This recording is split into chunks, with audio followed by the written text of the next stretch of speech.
आज के वीडियो में आपको गार्डनिंग के बहुत सारे बेस्ट आइडियाज़ मिलेंगे।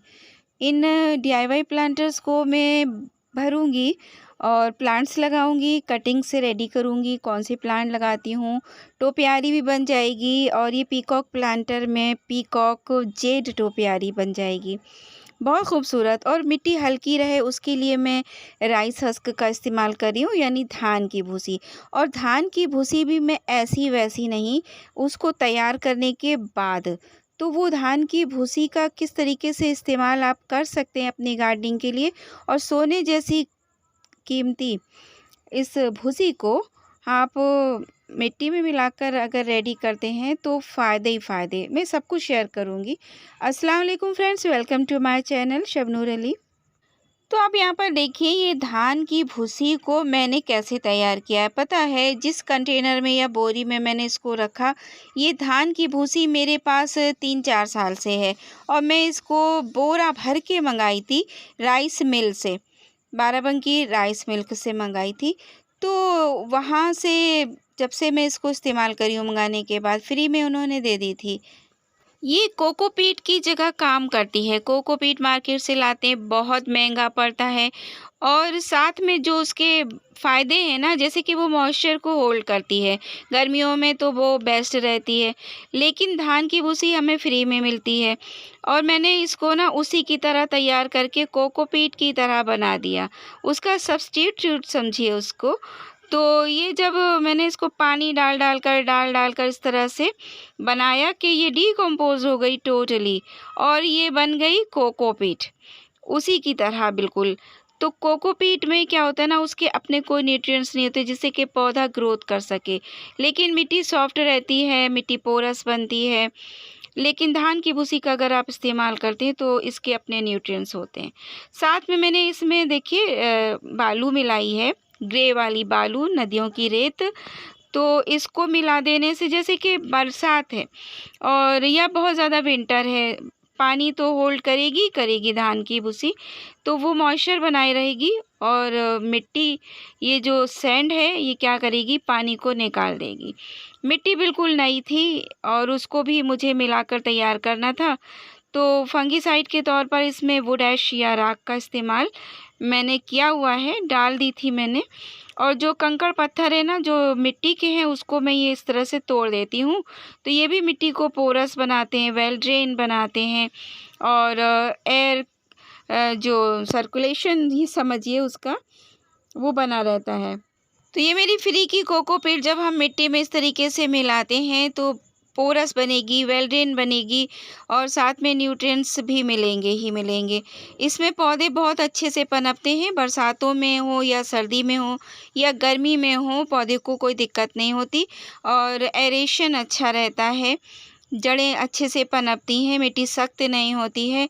और धान की भूसी का इस्तेमाल मिट्टी में मैंने इसलिए भी किया क्योंकि मुझे ये हल्के प्लांटर तैयार करने थे।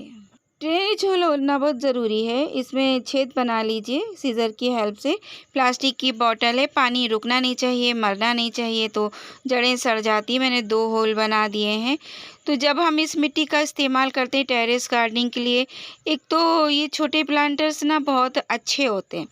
बॉटल का भी इस्तेमाल हो जाता है, प्लास्टिक का, जिसको हम कचरे में फेंकने वाले होते हैं। पैसा बचता है, ज़ीरो बजट गार्डनिंग होती है।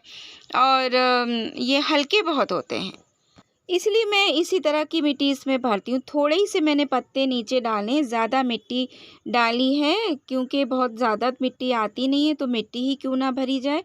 लेकिन ड्रेनेज होल को कवर करने के लिए मैंने थोड़े से हरे पत्ते और सूखे पत्ते मैंने नीचे भर दिए थे।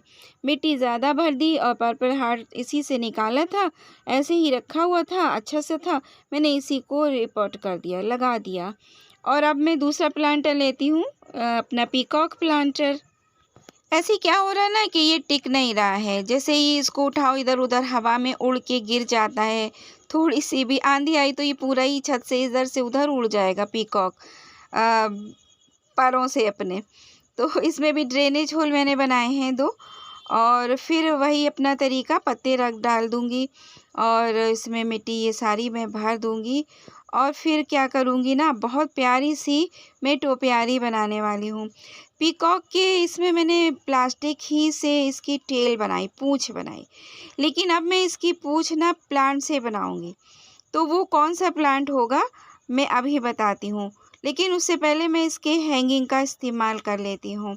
अच्छा, टोपियारी बनाने के लिए भी इस वायर की ज़रूरत मुझे पड़ेगी। तो ये देखिए मैंने इसके अंदर मिट्टी भर दी है। अब यहाँ साइड साइड से हम होल बनाएंगे।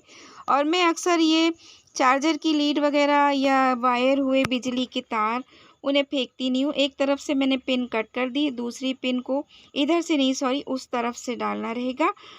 इस तरफ से डालने का भी मेरा एक मकसद है कि मुझे एक तरफ ना नॉट ना लगाना पड़े। तो इस तरीके से ये देखिए ये पिन अटकी रहेगी और उसको मैं मिट्टी के नीचे दबा दूँगी। और दूसरा जो छोर है आप साइज़ नाप लीजिए कि आपको कितनी चाहिए और उसको डालकर 2 गांठ लगा दीजिए। लगाने के बाद में इस तरीके से ये देखिए आप इसको कहीं पर भी हैंग कर सकते हैं, गिरेगा पड़ेगा नहीं और स्पेस भी नहीं लेगा। अब मैंने यहाँ जेड की कटिंग ली है, jade plant, crassula, lucky plant जो कहिए। तो इसकी कटिंग्स इस टाइम ईज़िली लग भी जाती हैं और ये बेस्ट प्लांट रहता है। तो देखिए मैंने इसको हेल्प से धागे की बांध दिया, उसको एक राउंड शेप दे दिया, यानी टेल बना दी मैंने, उसकी पूँछ बना दी। और एक पूँछ तो नीचे है ही, लेकिन ये टोपियारी कितनी खूबसूरत लग रही है। Peacock shape topiary, jet plant topiary. और ये अपना टॉर्टॉइस प्लांटर पर्पल हार्ट के साथ, येलो, पर्पल, ग्रीन, ब्लू। देखिए गार्डन डेकोर का काम मेरा कंप्लीट हो गया। आपको बहुत सारे आइडियाज़ मैंने दिए हैं इस खूबसूरती के साथ, और साथ में ये फ्री के आइडियाज़ हैं। इस तरह से अगर आप गार्डनिंग करते हैं तो आपका गार्डन सजा प्यारा यूनिक सा लगेगा। वीडियो पर लाइक कीजिए, शेयर कीजिए, चैनल को सब्सक्राइब कीजिए, अच्छे अच्छे से कमेंट कीजिए। अल्लाह हाफिज़।